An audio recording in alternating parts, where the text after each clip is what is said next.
Pas de congrès des maires pour cause de Covid-19, mais vous avez souhaité une expression soutenue de l'AMF. Quels en seront les temps forts ?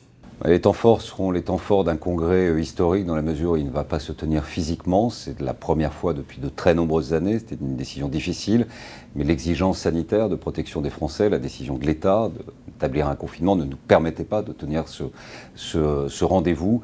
C'est un rendez-vous très important pour plusieurs raisons. La première, c'est qu'on a une nouvelle génération municipale qui se lève, qui demande un espoir, qui prend des responsabilités. La deuxième, c'est que nous sommes en période épidémique et il y a énormément de leçons à tirer, notamment sur l'organisation des pouvoirs publics, le rôle et la place de l'État en matière de santé, mais le rôle et la place des collectivités locales et singulièrement des maires et des intercommunalités dans ce domaine comme dans d'autres. Et enfin, évidemment, la préparation de l'avenir, les conséquences du Covid, la réalité économique de notre territoire, l'avenir de nos commerces, la restauration, l'hôtellerie, le tourisme, les associations, bref, tous ces sujets seront au cœur de nos débats, d'un rendez-vous et d'un congrès qui ne sera pas virtuel, qui sera un échange avec l'État, où l'opinion publique sera aux premières loges pour écouter notre message. Nous souhaitons que ce congrès, sous des formes particulières, soit un congrès vivant. Un congrès qui réponde aux questions de nos collègues maires. Et elles sont extraordinairement multiples dans cet état de crise, mais aussi qui répondent aux attentes de nos concitoyens. Et c'est pourquoi nous aborderons aussi bien la problématique de l'accès aux soins que la nécessité d'avoir les moyens de répondre aux attentes de nos concitoyens, c'est-à-dire des moyens humains, des moyens financiers, des moyens juridiques.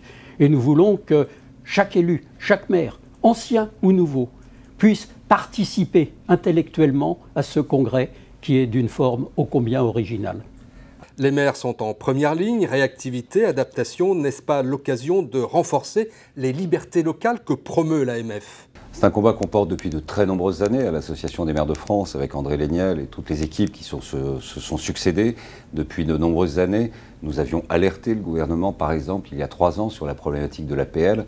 Le rendez-vous du choc de l'offre et de la demande sur la construction des logements sociaux est désormais une évidence. Nous avions alerté, avant la crise des Gilets jaunes, sur des mesures unilatérales, prises de Paris par une administration centrale, souvent désorganisée. L'histoire nous a malheureusement donné raison.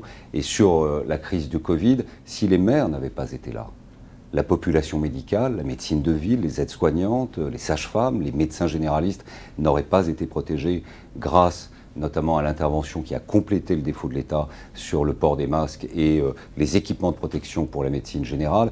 Même chose naturellement pour tout le milieu économique, même chose pour les services publics de proximité. Les maires, à cette occasion, ont montré leur agilité, leur sens de l'intérêt général, leur sens de la responsabilité républicaine aux côtés de l'État, mais surtout le caractère irremplaçable de leur rôle de protection des populations en cas d'épidémie et en cas de crise majeure. Cette année, c'est aussi un nouveau cycle municipal qui a commencé et les maires s'interrogent. Comment donner aux élus locaux les moyens d'agir ? Cela fait 3 ans que nous sommes quasiment en crise permanente. Gilets jaunes, manifestations diverses et maintenant la crise sanitaire. Depuis 3 ans, ceux qui sont en première ligne, ceux qui tiennent les fondations de la République, ce sont les maires et leurs équipes municipales.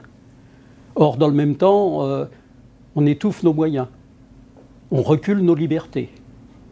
Il faut aujourd'hui que l'État prenne conscience que sans cette armée, qu'est l'armée des maires et de leurs conseils municipaux, que sans cette armée, la France serait en difficulté beaucoup plus grande qu'elle ne l'est actuellement, et c'est pourtant déjà sévère.